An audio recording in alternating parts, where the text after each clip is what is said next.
Bienvenidos, bienvenidas a un programa más de Praxis TV, programa de la Escuela de Filosofía de la Universidad Nacional de Costa Rica. Y hoy en este espacio el que hemos denominado Praxis TV Diálogos Literarios, coproducción de nuestra escuela y la editorial de la Universidad Nacional, la EUNA. El día de hoy vamos a conversar sobre este libro que tenemos por acá, La sexualidad como virus. Debates realizados en Costa Rica entre 1965 y 1999. Y para ello nos acompaña hoy su autora, académica del Instituto de Estudios de la Mujer de nuestra universidad, Paula Sequeira Rovira. ¿Cómo estás, Paula? Hola, Esteban. ¿Bien y vos? Muy bien, por dicha, y muchas gracias por aceptar la invitación Te agradezco al programa. a vos. Y que conversemos un ratito sobre este tema, ¿verdad? Que a pesar de que la investigación está enmarcada muy claramente en un periodo, muchas de sus discusiones y mucho de su contenido hoy es bastante vigente, ¿verdad? Entonces hay mucho de lo que podemos conversar ahí.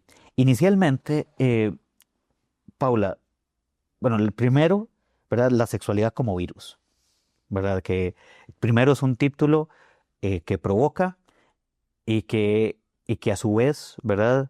Puede ya desde su principio anunciar polémica por la forma que está abordado. ¿Por qué pensar, primero, en este título y segundo, ¿verdad? En una investigación de estas? Bueno, tal vez voy a empezar por lo segundo. Desde el Instituto de Estudios de la Mujer, creo que en el 2018, planteamos una investigación junto a otra compañera que la dividimos como en dos partes. Una primera parte que era siglo XX o parte del siglo XX y otra segunda parte que era algunos años del siglo XXI. Y en ese sentido pensábamos que había una serie de vacíos y también otros elementos muy importantes que ya se habían escrito en la Academia Costarricense sobre el tema de la sexualidad, y nos pareció importante retomar algunos de estos elementos. Bueno, y nos parecía que los años 60, los años 70 fueron años muy importantes para el desarrollo e institucionalización de la sexualidad, de, por ejemplo, métodos anticonceptivos, una serie de discusiones, entra el movimiento de liberación de las mujeres a la discusión y se producen una serie de relatos y discusiones muy interesantes que se abordan en el libro. Ahora, el libro está basado sobre todo en revisión de periódicos, ¿verdad? Entonces, particularmente yo hice una revisión del periódico La República, que se encuentra en una plataforma virtual en el SINAVI. Y a partir de ahí uno puede encontrar todos los números. Obviamente fue una revisión muy exhaustiva, ¿verdad? Porque eran muchísimos volúmenes, porque a veces en el SINAVI lo dividen en cada día en 2, en 3 o en 5. Y obviamente fue muy arduo. En un primer momento la investigación estaba pensada para 1970, para 1970 y terminar en 1999, pero conforme estaba revisando documentos vi que había que irse un poquito más atrás. Entonces me fui a 1965 y bueno, eso ya no se ve en el libro, pero luego me voy hasta 1960 para hacer todavía un barrido un poquito más para atrás. Y bueno, el texto se llama La sexualidad como virus. Como decís, yo lo que estaba tratando de ver es cómo se podría plantear. El texto trata de 4 diferentes grandes temáticas. ¿Cómo se podría tratar como una línea conductora de todas ellas? Y lo que yo encuentro es que la sexualidad para ese periodo hay como una serie de discursos muy claros con relación a que la sexualidad es algo natural. Muchas veces se dice es algo bueno, pero también hay algo en los discursos que dice hay que tener cuidado, ¿verdad? Entonces, tener cuidado que se ve en diferentes momentos, yo traté como de buscarle una metáfora que fuera atinente. En ese sentido, digamos, siento que la idea del virus, que por cierto a veces se repetía en los discursos, ¿verdad? Se utilizaban estas metáforas médicas, patológicas, se hablaba de ciertas situaciones como virus, como antídoto, como vacunas para ciertos elementos. Entonces, había que darle como un sentido de es algo natural, pero a la vez hay que controlarlo porque se nos puede salir de control. Ahora, ¿cuáles son esas poblaciones más problemáticas, verdad? Que durante, digamos, el 65 al 99 se ve que tienen esa carga, comillas, viral, ¿verdad? Que puede hacer que desencadenen una serie de problemáticas diversas, sobre todo las mujeres. Los cuerpos femeninos son muy problemáticos para la época. Quizá uno de los elementos que están ahí, que juegan mucho en eso, tiene que ver con la introducción de las pastillas anticonceptivas, ¿verdad? Que eso provoca una suerte de autonomía, determinación de la capacidad reproductiva, y eso preocupa mucho. Ese es un sujeto particularmente problemático. También hay otro sujeto que es muy problemático durante la época, que es un sujeto que está muy feminizado, que son los homosexuales. La idea de homosexual hombre, que había en los años 60, 70 y parte de los 80, es muy diferente a la idea de homosexual que tenemos en la actualidad. En el texto no se profundiza tanto al respecto, aunque sí lo he trabajado en otros documentos, digamos, externos. El sujeto homosexual de los años 60 es un sujeto hiperfemenino. Un sujeto que no solo es hiperfemenino, que se viste con ropas femeninas, que usa lápiz de labios, que tiene conductas, digamos, que para la época se ven como anormales, que es un desordenado mental, que se junta mucho con trabajadoras sexuales. Es un sujeto muy problemático, ¿verdad? Porque se dice, por ejemplo, que, bueno, digamos, se aparta mucho del modelo masculino, pero también se asocia al problema del trabajo sexual muy fuertemente. Entonces, eso hace que se le ponga un especial cuidado. Bueno, y además hay muy pocas imágenes en los periódicos de la época que se vea a este sujeto hombre homosexual. Con las mujeres pasa otra cosa, pero este sujeto hombre homosexual, las 2 veces que vi una imagen de ellos son sujetos, como te digo, hiperfemeninos y con minifalda, ¿verdad? Ellos usan minifalda, tienen una ropita muy también femenina en la parte de arriba y se ve como, ¿verdad? Como femeninos, muy, muy femeninos en ese sentido. Entonces, estos sujetos particulares sobre los que había que tener cuidado podían generar un desequilibrio en la forma de, digamos, de entender y vivir lo que se suponía era esta sexualidad natural. Y entonces, bueno, habría que tener mucho cuidado con los niños, con las niñas, con los adolescentes, que es algo que también uno lo ve en la actualidad. Y que entonces estos sujetos podían desencadenar una serie de problemáticas en, por ejemplo, hombres heterosexuales y en personas menores de edad, ¿verdad? Que se veían como particularmente problemáticas. Entonces, yo también me apoyo de repente en esta categorización de la sexualidad como virus en las mismas apreciaciones que hay en ese momento sobre la sexualidad, ¿verdad? Y sobre estas metáforas que se utilizan, que son del mundo médico, para referirse a esta situación que temen que se salga de control. Ahora, es interesante, ¿verdad? Esta idea que incluso manifiesta de esa, digamos, apertura a esta vida sexual, pero también a nivel de control, muy de carácter Foucaultiano, ¿verdad? Claramente, ¿verdad? Pero también acá, ¿verdad? Relevante, porque, y de ahí el primer capítulo del libro, ¿verdad? Porque esta forma de poder enderezar o llevar por el buen rumbo de esa vida sexual pasa por el tema de la educación y las controversias, además, que vos bien mencionas en el libro hacia la década de los 90, por el caso de Monseñor Arrieta, por aquí empieza a jugar un papel también relevante la institución de la Iglesia Católica, ¿verdad? En torno a la discusión sobre la educación sexual. Discusión que pareciera que estuviéramos estancados, porque hoy se sigue insistiendo en este tema. Sí, yo digamos que tengo, digamos, esa perspectiva de haber visto lo que pasó hace 30, 40 años y lo que pasa actualmente, uno ve como muchas coincidencias. Es cierto que uno de los capítulos del libro es efectivamente el tema de la educación sexual, que de repente pensé si sí o si no meterlo, porque ya se han escrito muchísimas cosas, ¿verdad?, sobre educación sexual, y se siguen escribiendo en la actualidad, lo que significa que es un tema no acabado y que, digamos, sigue dando material para que sigamos problematizando.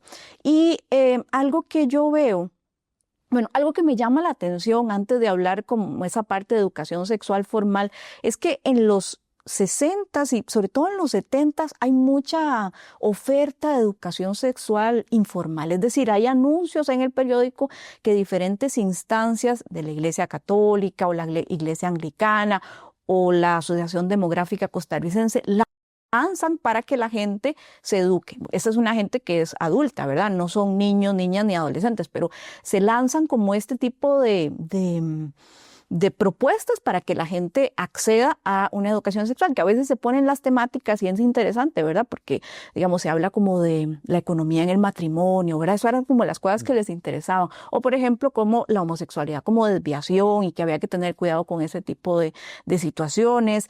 Entonces, eso me parece interesante, ¿verdad? Que hubo todo un periodo donde hubo propuestas para hablar sobre esto.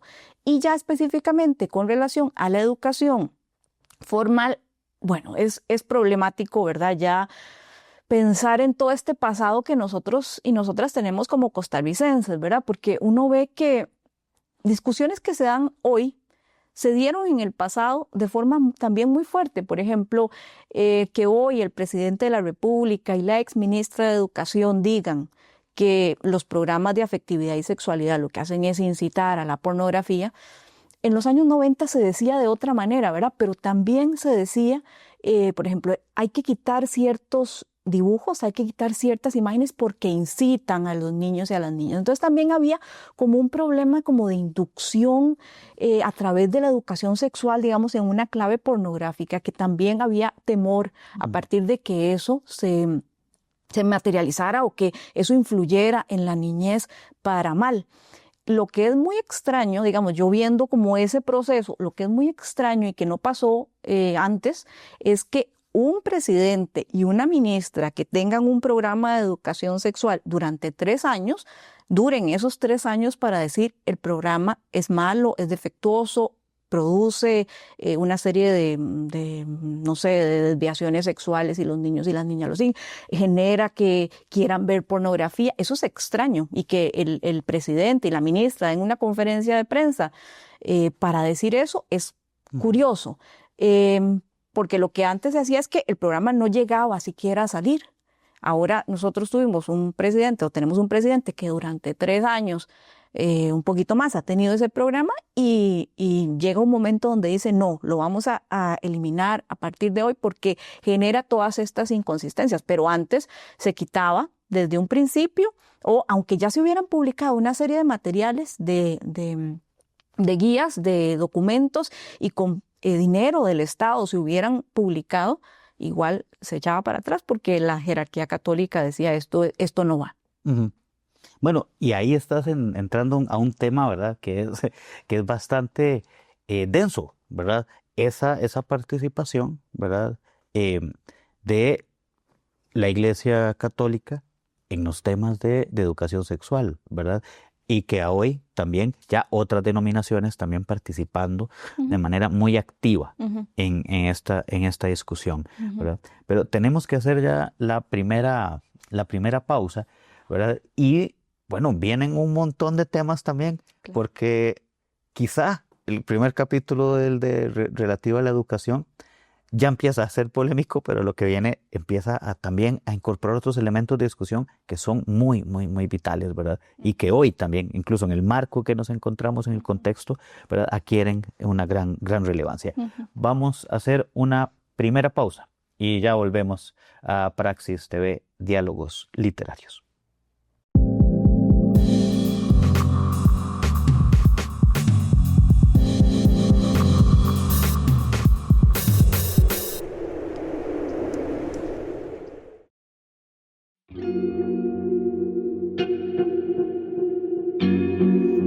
¿Te has preguntado alguna vez qué es la filosofía? Bueno, La filosofía es la búsqueda del conocimiento de todas las cosas. Del mundo, de la naturaleza, del ser humano. Es ir en búsqueda de la verdad. La filosofía se compone de distintas áreas que de manera crítica intentan analizar las relaciones entre los seres humanos, las relaciones con otras criaturas, la forma como conocemos y cómo razonamos sobre el mundo. En filosofía, el área de la lógica estudia los métodos correctos de la argumentación y el razonamiento, lo cual puede sernos muy útil para analizar discursos e ideas, como las que encontramos en la web y en las redes sociales. También la lógica se dedica al estudio de la deducción, lo cual la relaciona estrechamente con campos como la informática y la inteligencia artificial, y nos permite acercarnos a ramas del conocimiento aparentemente distantes de la filosofía, como el caso de las matemáticas.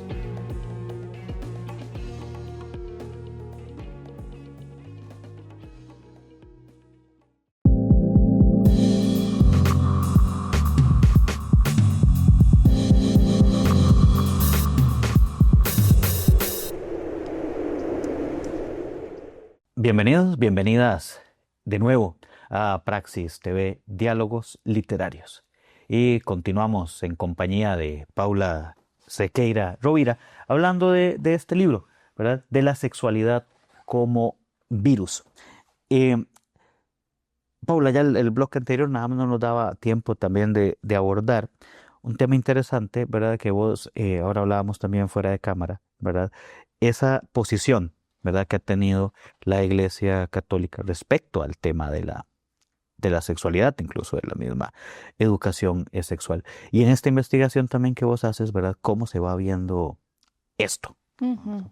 Sí, bueno, en un país católico como el de nosotros y nosotras, un país tan conservador, es inherente casi a la lógica de entender la sexualidad que la Iglesia Católica o la jerarquía católica esté ahí.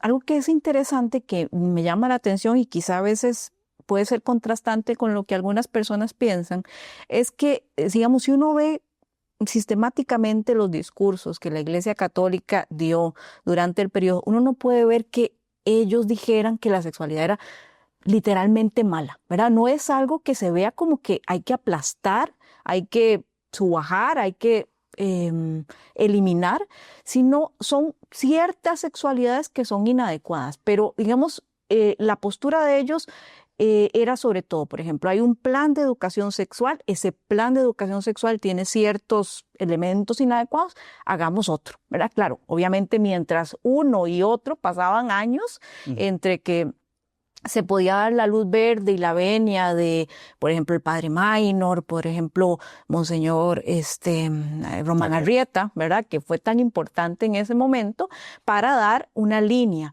Pero claramente uno no puede ver como que se señale educación sexual, no, ¿verdad? Esa educación sexual sí, obviamente bajo ciertos valores, bajo ciertos preceptos, pensando que ciertas cosas son inadecuadas y otras cosas adecuadas en la luz de la relación heterosexual, monogámica, fiel, etcétera, ¿verdad? Pero bueno, habían otro tipo de expresiones y vivencias que no eran vistas como adecuadas. Claro, ¿verdad? Porque ahí se marca claramente una moral específica, ¿verdad?, que es la que determina qué es lo correcto. Nos recuerda la discusión de las guías de educación sexual de hace unos años, ¿verdad?, donde no se quiere hablar de ciertos temas. Incluso me acuerda unas declaraciones de hace poco de uno de los candidatos de que dejen de homosexualizar a nuestros niños, ¿verdad?, haciendo referencia a la educación sexual, ¿verdad?, que es un tema de discusión amplio, ¿verdad?, que no podemos abarcarlo todo acá, ¿verdad?, pero hay otros temas también, Paula, en el libro, y hay un capítulo que especialmente genera posiblemente hasta indignación quien no lea, ¿verdad?, en términos de la feminización de las enfermedades sexuales previo a la aparición del SIDA, ¿verdad?, que bien lo marcas vos ahí, ¿verdad? Entonces, quizá si hablamos un poco de esto, porque en efecto ahí hay esa construcción, ¿verdad?, de precisamente esta mujer que no vive de acuerdo a esto y se le achaca y se le culpa. Y ahí claramente esta metáfora también de la sexualidad como virus, ¿verdad?, se encuentra también como bien representada a la hora de pensar en esto. Uh-huh. Sí, digamos que para los tomadores de decisiones, para los médicos, inclusive para los periodistas, era claro que había un problema que achacaban a un grupo particular de mujer, sobre todo, digamos, en los años 60. Digamos, es esta mujer que es la trabajadora sexual, que provoca una serie de infecciones de transmisión sexual, digamos, las esparce. Y es curioso que en los titulares y además adentro de los reportajes se hable de esta trabajadora sexual, bueno, con diferentes nombres que obviamente tienen esta lógica, digamos, virulenta que está planteada en el libro. Por ejemplo, se hablaba de la prostituta, pero no solo se hablaba de la prostituta, sino también de la viciosa o de la promiscua. Todos estos eran nombres para referirnos a las mujeres que hacen o que hacían trabajo sexual.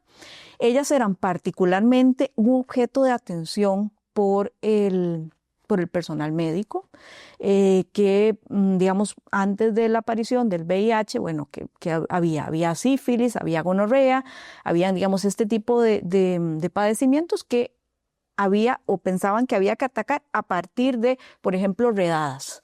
Llamaban redadas de limpieza, ¿verdad? Siguiendo con esta misma lógica de lo médico. Estas redadas de limpieza lo que buscaban era, bueno, ver este grupo de mujeres que están en diferentes lugares de Costa Rica y ver si tienen, digamos, al día todos los papeles, ver cómo se puede hacer para, digamos, controlarlas de cierta manera. Era como una especie de situación que siempre, o sea, siempre se va a presentar un reconocimiento de que aquí hay un personaje muy problemático que es la trabajadora sexual.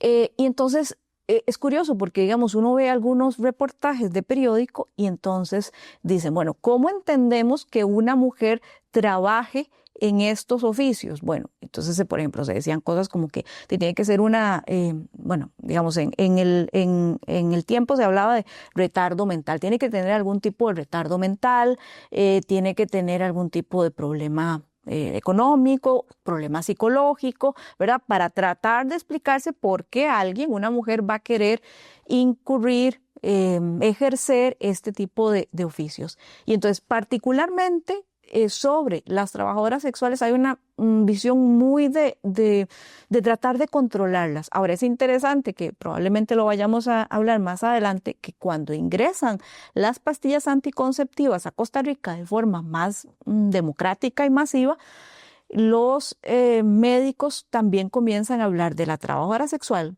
la que se sabe que es trabajadora sexual y la que está encubierta, la clandestina, la que toma pastillas anticonceptivas y luego se va con otros hombres, no precisamente con su esposo. Entonces, obviamente, ahí las mujeres, en general, todas las mujeres se vuelven un problema, ¿verdad? Para esta lógica de ver cómo hacemos para controlar este problema de las enfermedades, bueno, digamos, las infecciones de transmisión sexual. Y ahí particularmente también vuelve a ingresar el hombre homosexual, que también se ve como un propagador de infecciones de transmisión sexual. Claramente, con esto anterior que mencionabas, ¿verdad? Hay un titular, ¿verdad?, que está en la bibliografía del libro, que me pareció bastante interesante, digamos, llama la atención, del 68 creo que era, que decía que el aumento en consumo de pastillas anticonceptivas había generado un aumento de la prostitución, ¿verdad? O sea, también es interesante esto porque precisamente, y relacionado a lo que hablaremos más adelante, la autonomía que podría brindar, ¿verdad?, la anticoncepción, ¿verdad?, hacia las mujeres, ya vista desde una perspectiva moral, asociada también a la idea de la prostitución, a esta prostitución clandestina tal vez que vos mencionas, es más promiscuidad y estas cosas que querían ellos mencionar o hacer ver a la hora de abordar un tema de esta índole, ¿no? Inclusive uno no sabe si esa, digamos, promiscuidad o esa prostitución clandestina podría deberse nada más a una mujer que toma pastillas anticonceptivas y tiene sexo con su pareja y nada más. O sea, eso era como muy problemático para la época que esto sucediera, ¿verdad? Que pudiéramos tener mujeres que tomaran pastillas, que tomaran métodos anticonceptivos que limitaran y que ellas pudieran decidir, ¿verdad? Porque eso obviamente no era lo que anteriormente, digamos, se pensaba de que podían hacer las mujeres y que no estaba muy ligado a su ideal de ser mujer. Entonces, en ese sentido, si uno ve, digamos, estos culpables, por ejemplo, comillas, del aumento de las infecciones de transmisión sexual, es muy claro que los culpables son siempre, digamos, femeninos. Bueno, no siempre, pero en la mayoría de los casos, porque son las trabajadoras sexuales, son las mujeres en general, son los homosexuales, es la prostitución que también se ve como una problemática asociada a esto, que digamos uno puede pensar en una prostitución también muy cercana a la lógica, digamos, de que ahí está el sujeto femenino sobre todo, ¿verdad? Y también se hablaba de otros sujetos más, bueno, diferentes, digamos el marinero, por ejemplo, que se hablaba como un causante también de propagar las infecciones de transmisión sexual o, por ejemplo, las migraciones. Pero en términos generales, lo que se propone como una constante son las mujeres o lo femenino como algo que propaga las infecciones de transmisión sexual. De ahí también ese apartado que habla de las verdaderas víctimas detrás de los discursos, ¿verdad? Sí, digamos, esta parte de las verdaderas víctimas ya es como en la parte del VIH, ¿verdad? Cuando viene el VIH a Costa Rica en los años 80 y hay una serie de discusiones diversas de quiénes son las víctimas, o sea, cuando uno lee eso, uno puede analizar eso y ver los discursos que se daban en ese momento. Y es curioso porque las víctimas no eran las personas en general. ¿Quiénes eran las verdaderas víctimas? Eran las personas jóvenes. Las personas jóvenes que no iban a poder hacer un desarrollo productivo de sus vidas, económico de sus vidas, entonces esas se ponían como las principales víctimas. Luego también se pensaba, por ejemplo, que las personas hemofílicas, ¿verdad? Uh-huh. O, por ejemplo, las mujeres que estaban casadas con hombres que se pensaban como bisexuales, también eran víctimas. Pero en términos generales, las víctimas no fueron nunca, por ejemplo, los homosexuales, o los hombres homosexuales, ni las mujeres homosexuales, ni eran las trabajadoras sexuales, eran particularmente los jóvenes que no iban a poder desarrollar una vida productiva, ¿verdad? Tal y como se esperaba de ellos y que luego iban a ser un lastre para la seguridad social y para el país como tal. Claro, aquí hay otro elemento importante que incluso vos señalabas acá, ¿verdad? Respecto a las enfermedades de transmisión sexual, ponías un ejemplo que me parece que es bastante interesante de ver en esto, y era, por ejemplo, la manera en que podía ser tratado el cáncer de cervix o el cáncer de mama, ¿verdad? Uh-huh. Uno de carácter hereditario, ¿verdad? Pero el otro al que se le culpabilizaba a la mujer, ¿verdad? Uh-huh. Por su práctica sexual, uh-huh. ¿verdad? Entonces, también ahí, ¿verdad? Que sería interesante.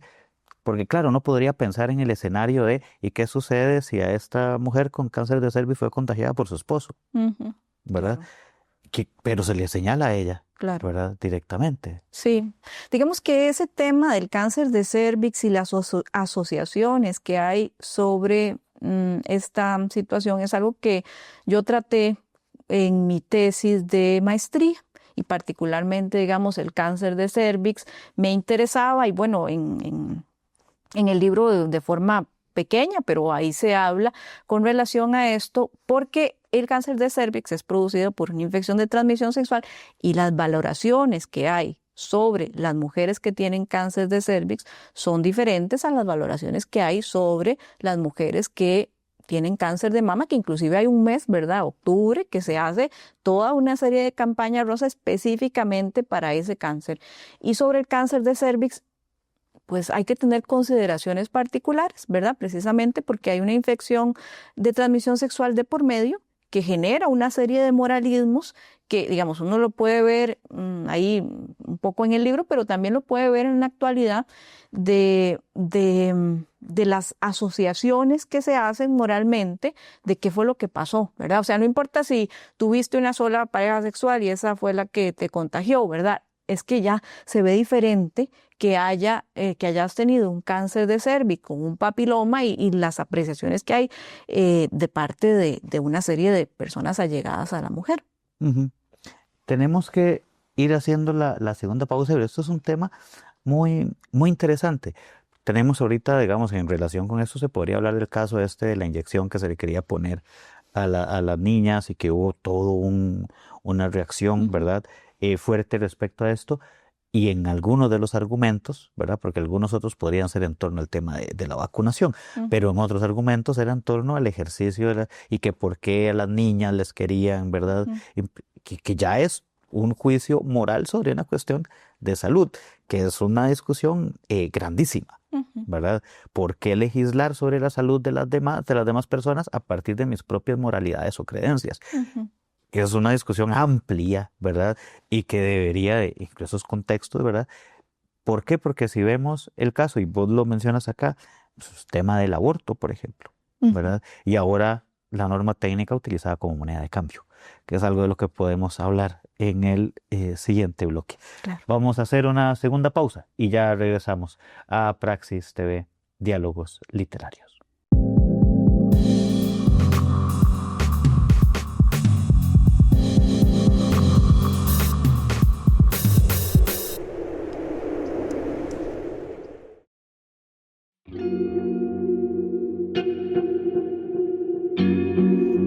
¿Te has preguntado alguna vez qué es la filosofía? Bueno, la filosofía es la búsqueda del conocimiento de todas las cosas. Del mundo, de la naturaleza, del ser humano. Es ir en búsqueda de la verdad. La filosofía se compone de distintas áreas que de manera crítica intentan analizar las relaciones entre los seres humanos, las relaciones con otras criaturas, la forma como conocemos y cómo razonamos sobre el mundo. ¿Por qué filosofía? En mi caso, yo ya había cursado una carrera en economía y una en estadística, trabajo en investigación y me di cuenta que realmente me es súper necesario desarrollar este pensamiento crítico objetivo que siento que es posible desarrollarlo dentro de la carrera de filosofía. La filosofía me abre una puerta constante en la búsqueda del conocimiento. Me ayuda a criticar, a debatir, dialogar y argumentar. También me ayuda a ser no solo una mera espectadora del mundo, sino un ser activo, para poder descongelar los pensamientos, buscar los vacíos y luego llevar todo a la práctica.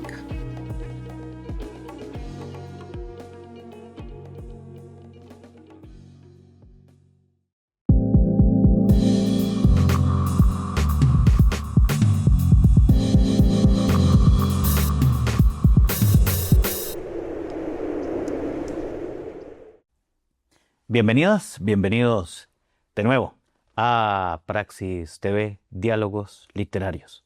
Y aquí en el último bloque de esta entrevista con Paula Sequeira Rovira, académica del Instituto de Estudios de la Mujer de nuestra universidad, hablando sobre este libro de la sexualidad como virus. Paula, bueno, nos suele ocurrir, ¿verdad? Necesitamos como 2 o 3 programas para abarcar todo lo que tiene el libro, pero mencionamos ahora hacia el cierre otro de los temas controversiales que aparecen acá, ¿verdad? Y que hoy sigue siendo un gran tema de discusión, que es el tema del aborto, ¿verdad? Y vos estudias, ¿verdad? También en ese texto, en este periodo también, el acercamiento a este tema, ¿verdad? Entonces sería interesante que hablemos un poco sobre eso, ¿verdad? Lo que nos puede acercar también a un tema muy actual hoy, ¿verdad? Como el tema de la norma técnica, ¿verdad? Sí, digamos que hay un capítulo en el libro que está dedicado a la anticoncepción y a la natalidad, porque durante el periodo que se desarrolla el libro hay una serie de discusiones muy interesantes. Bueno, no solo tiene que ver con la introducción de las pastillas anticonceptivas, sino que también hay unas discusiones que, bueno, nos vienen de afuera y que los políticos de aquí retoman, que tiene que ver con la sobrepoblación, la explosión demográfica y otras, ¿verdad?, ideas que daban mucho temor a las personas que estaban aquí, porque decían que Costa Rica iba a llegar a un momento donde no se iba a poder manejar la cantidad de población. Independientemente de eso, me pareció muy interesante en la revisión de los periódicos algo que, digamos, no pasa en la actualidad. O sea, yo no lo veo hoy en las noticias ni en los periódicos, en las noticias de televisión, que es que cada cierto tiempo habían noticias sobre mujeres que abortaban. ¿Verdad? Eso es algo extraño y curioso. Bueno, extraño para uno. Pero, por ejemplo, habían noticias de forma muy recurrente, no solo de mujeres que abortaban, sino también de abortistas, digamos, de brujas o de mujeres diversas que estaban practicando abortos y que las habían agarrado infragantis. Y entonces, ese es todo un tema para la Costa Rica de los 60s y los 70s, ¿verdad? Como lo es para la Costa Rica del 2021, ¿verdad? Pero en ese momento, pues obviamente ahí hay una serie de discusiones de que esto es algo muy negativo. De hecho, los políticos de aquel momento, presidentes o los que aspiraban a presidente, era común que dijeran estoy en contra del aborto, ¿verdad? Como una forma de atraer votos. Bueno, este es un país muy conservador en la actualidad, y hace 30, 40 años, bueno, pues sin duda, mucho más. Pero inclusive fue tan interesante que encontré una noticia donde vino la Madre Teresa de Calcuta a Costa Rica a finales de los 80 a hablar. Una de las cosas que habló fue en contra del aborto, ¿verdad? Entonces ella viene, da una serie de señalamientos con relación a lo malo y lo pernicioso que era.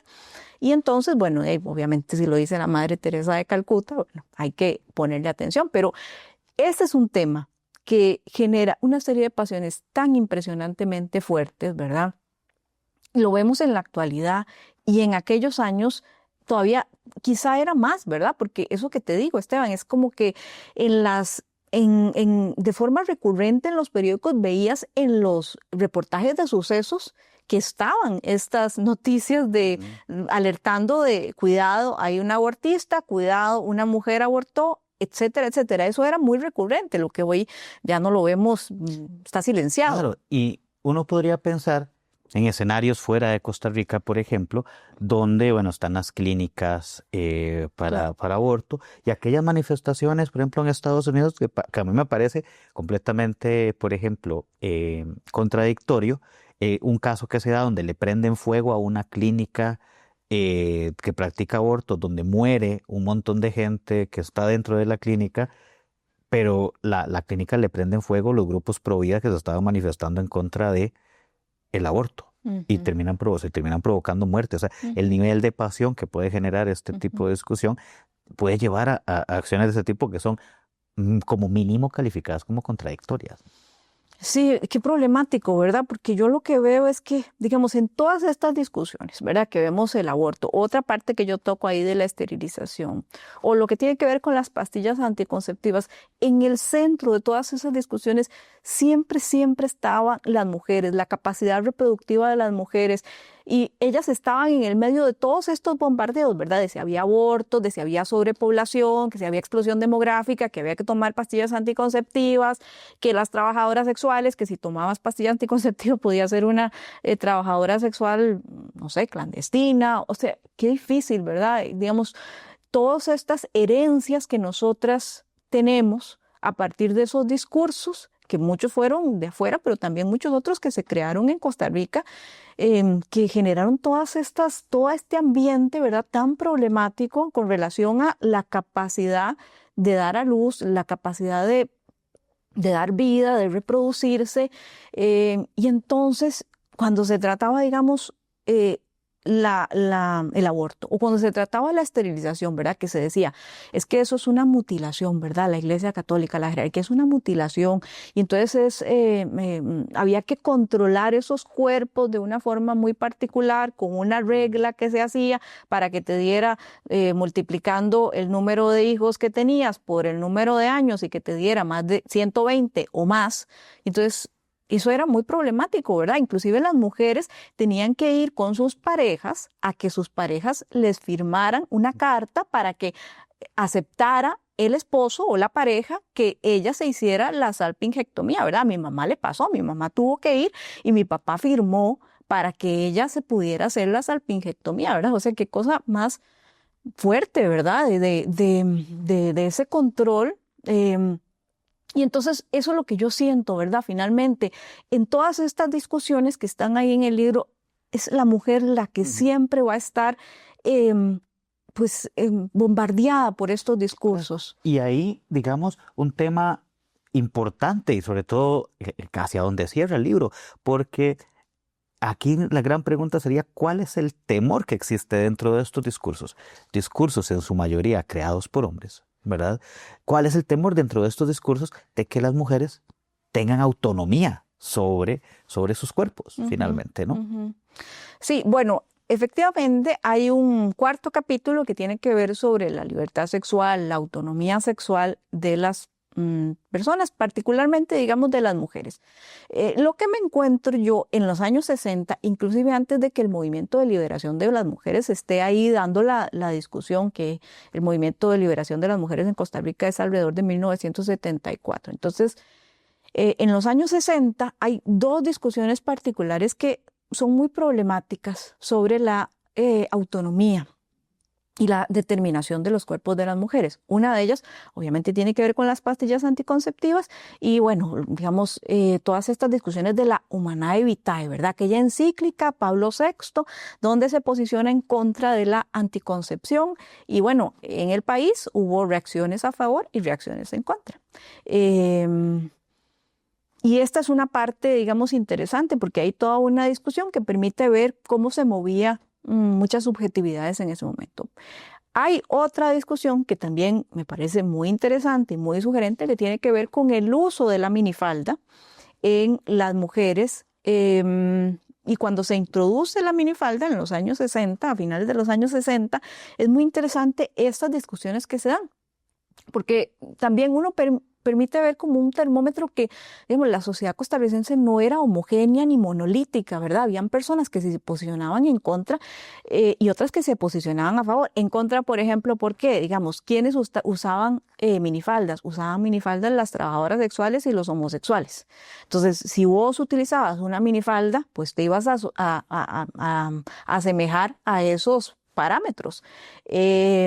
Hablaba de, bueno, para los que estaban en contra, como de un libertinaje, ¿verdad? Como una sexualización de las mujeres, pero también habían personas que se posicionaban a favor, apoyando como una especie de idea ligada que, digamos, eso también hablaba de la libertad de las mujeres. Y eso me parece muy interesante, ¿verdad? Porque son nuestros abuelos, nuestras abuelas, que también vemos ahí una Costa Rica diversa, ¿verdad? A veces uno, pues, tiende a pensar que Costa Rica es 100% conservadora y somos un país muy conservador, pero no somos monolíticos y no siempre hemos pensado igual y curiosamente en esos tiempos donde uno podría pensar hay una idea mucho más homogénea de, por ejemplo, ligada a la determinación de los cuerpos, uno ve que ahí también se daban discusiones interesantes y que habían pugnas entre las personas y uno escribía y luego el otro le contestaba y así iba la discusión y eso me parece también que es de rescatar, ¿verdad? De rescatar, de pensar estas posiciones variadas y diversas que siempre han habido en este país. Muy bien, ahí hay temas, ¿verdad? Y a lo largo del libro, porque decíamos ahora, esta discusión, y lo hemos mencionado, vuelve a caernos a los temas actuales, ¿verdad? Donde en la actualidad, ¿verdad? Encontramos como los discursos, porque hablando específicamente de las mujeres, en relación a la autonomía de la sexualidad, ¿verdad? Y de la decisión que puedan tomar las mujeres sobre sus cuerpos, ¿verdad? Toma unos matices sumamente políticos, ¿verdad? Se politiza completamente la situación, ¿verdad? Pero a la vez empieza a generarse, ¿verdad? Este discurso en contra de todos los movimientos feministas, ¿verdad? Como estos básicamente degradadores de una moral nacional, ¿verdad? De las buenas costumbres, de esa identidad costarricense que siempre ha sido correcta, y de un momento a otro, ¿verdad? El discurso de las feministas empieza a romper este esquema, y esta parte de la autonomía no gusta, incluso es utilizada políticamente, y hoy lo vemos, ¿verdad?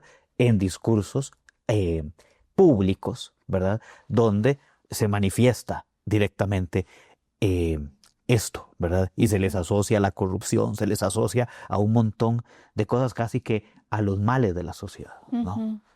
Sí, quizá quisiera decir que yo en algún momento pensé ponerle al libro como herencias sexuales o algo parecido a esto, porque yo pienso que este tipo como de discusiones que se daban en aquellos momentos, hay que entenderlas para entendernos hoy como sujetos del siglo XXI. Esto que hoy vemos de estos grupos conservadores cristianos que están tan afianzados en ciertos espacios de la política, no podemos entenderlo si no nos vamos hacia atrás.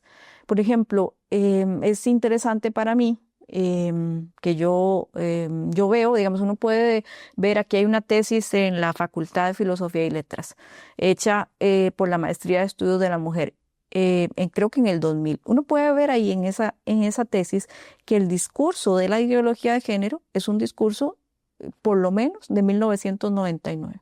Es decir, no es algo tan reciente, y ahí estaba, pero digamos, cuando se manifiesta con este programa de Amor Joven en 1999, bueno, el programa termina y ya no sigue, ¿verdad? Entonces tal vez ahí hubo como un parón, ¿verdad? Esas discusiones de la ideología de género. Hoy es algo que nos tiene bombardeado por todo lado, ¿verdad? Y en ahora que estamos entrando en esta campaña presidencial de 2026, es algo que está ahí y que ha estado en otras campañas presidenciales, pero que lo vamos a ver, y no sé si estas discusiones algún día se van a ir, ¿verdad? Digamos, tenemos una sociedad muy polarizada, y uno de los elementos que polarizan mucho tiene que ver con estos temas, y cuando uno incluye en esos temas aspectos ligados a la determinación de los cuerpos, a la libertad sexual, al tema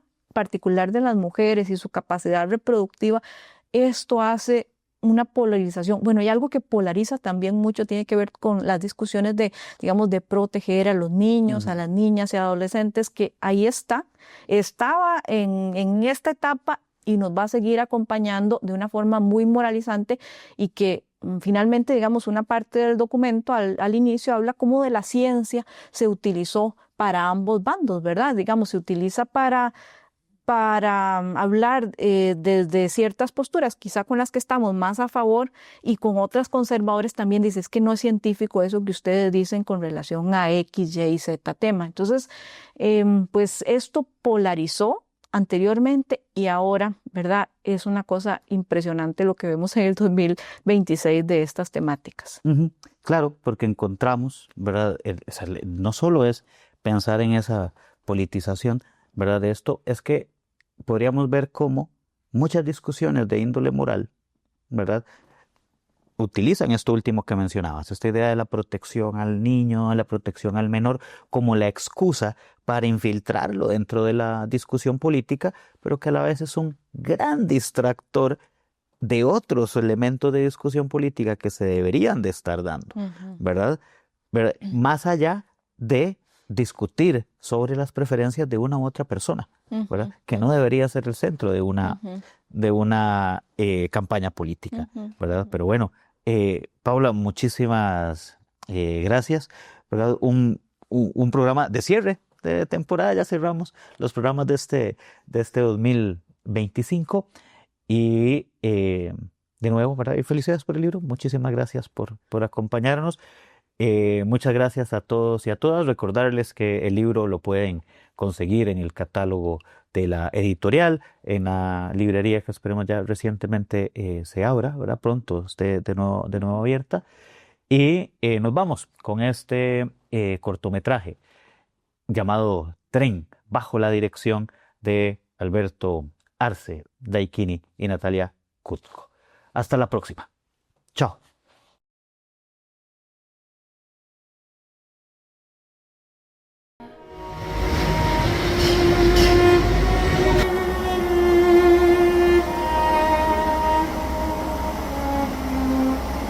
siempre me ha parecido un organismo vivo. Sus puertas son branquias que absorben y arrojan pasajeros. Un animal que ruge y se lanza con fuerza contra el metal de las vías. Un animal habitado de seres en tránsito, cada quien con su propia urgencia, con su propio silencio. Yo viajo para escuchar. Llevo conmigo una grabadora y no es un simple aparato, es mi cuaderno, mi libreta de apuntes, mi conexión con el pulso sonoro de este espacio. Con ella registro el golpe rítmico de las ruedas contra el riel, las conversaciones que se cruzan sin encontrarse, el murmullo de una canción que escapa de unos audífonos lejanos, el pregón de los tiqueteros, la nostalgia y el silencio en trance de aquel que mira fijo por la ventana. El tren es un territorio suspendido. No estamos en el punto de partida, tampoco en el de llegada. Aquí adentro habitamos en el tránsito. Somos partículas viajeras, un ente cuántico fluyendo por el tiempo y el espacio. Allá afuera, el territorio se despliega como una secuencia interminable. El paisaje se sucede entre grafitis, casas, luces distantes que aparecen y desaparecen como hogueras fugaces.